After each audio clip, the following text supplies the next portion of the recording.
Okay, when you start speaking Arabic, close the book. How do you feel about me as a brother and sister? That's the final analysis of what kind of religion you got. That's the determining factor. Nothing else. The rest of it is philosophy. Live it if you want to, if you don't want to. It ain't worth fighting about. It may be what you need to carry you through. Fine, and you do it, and I'll fight for your right to practice the philosophy. But the only thing that I am really ultimately concerned about is how you're going to treat me, how you're going to treat other African people. That's all. It's as simple as that. Other than that, it ain't good religion. It's nothing. It has no power. It has no weight.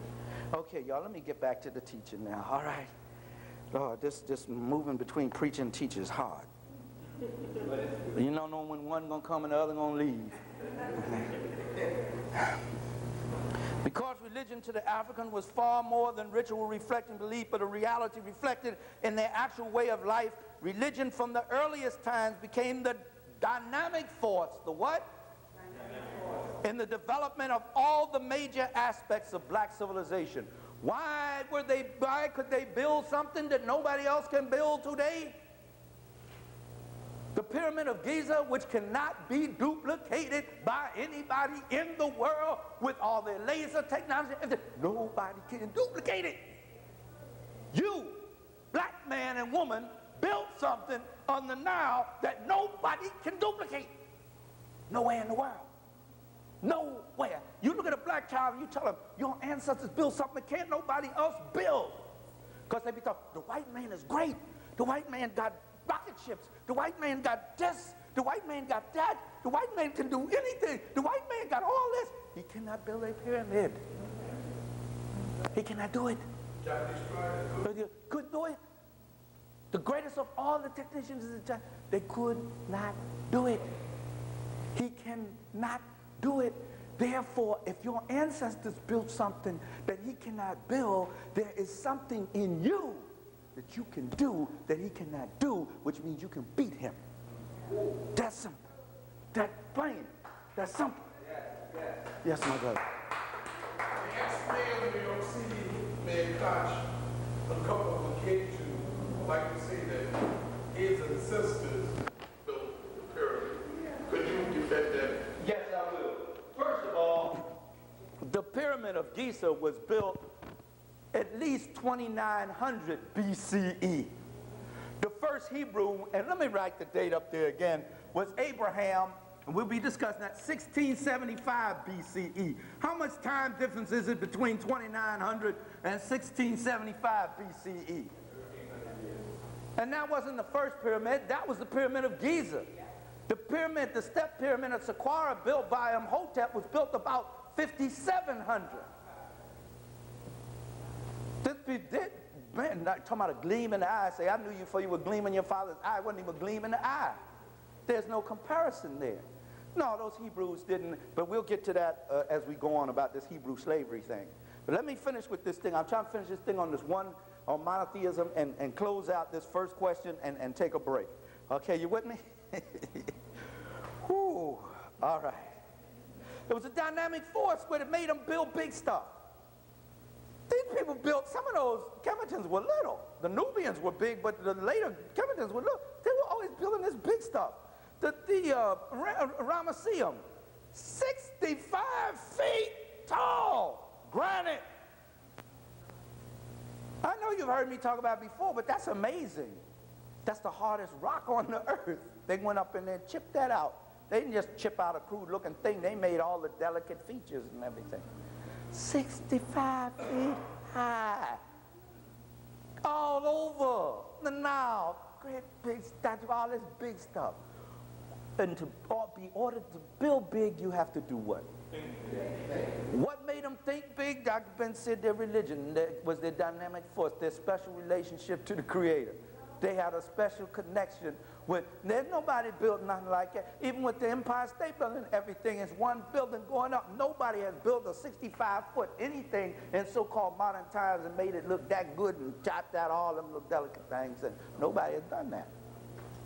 Because they didn't have the spiritual force, the spiritual dynamic, the sense of the connection with the source of all light and knowledge in the universe, the divine intelligence, to do it. Okay, I'm coming down now. You with me? You all right? Okay, on page 95. Here scholars from foreign lands came to study. What are they talking about here? They're talking about in Kemet. And from here, religious ideas and architectural design spread abroad. They spread from Kemet to other places. They weren't brought to Kemet. They were sent forth from Kemet. They were exported, not imported.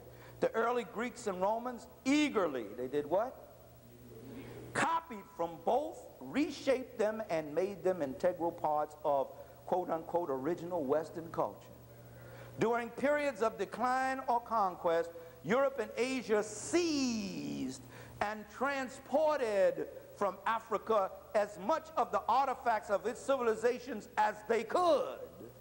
Cambyses, for example, that was in Persia, as early as the 6th century BC, hauled away over $1 million of precious historical materials from Wose alone. $1 million was a lot of money. $1 million was like 100 million back in them days, or like 100 million today, worth of materials. This one nation, Persia, when they invaded us, hauled off from one city over $1 million worth of materials, artifacts, knowledge, books from out of Africa. Cambyses was also one of the countless thousands, how many? Who invaded the tomb repositories of black history during each of the many periods of foreign invasion and foreign rule. Page 97, and we'll be finished with this one.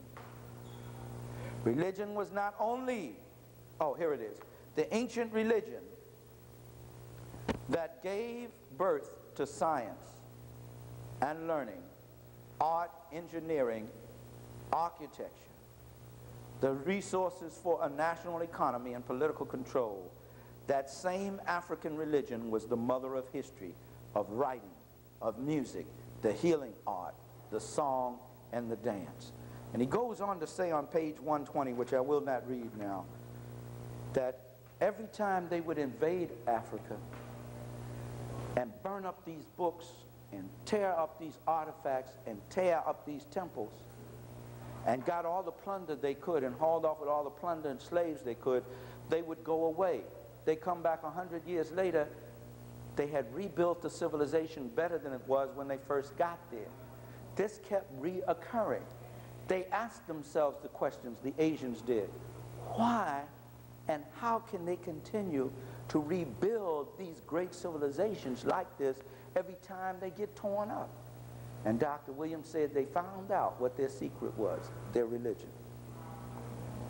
And that's good that our religion made us do that today. And it did. It helped us get through, as off base as we were in some of that, helped us through slavery and a lot of things.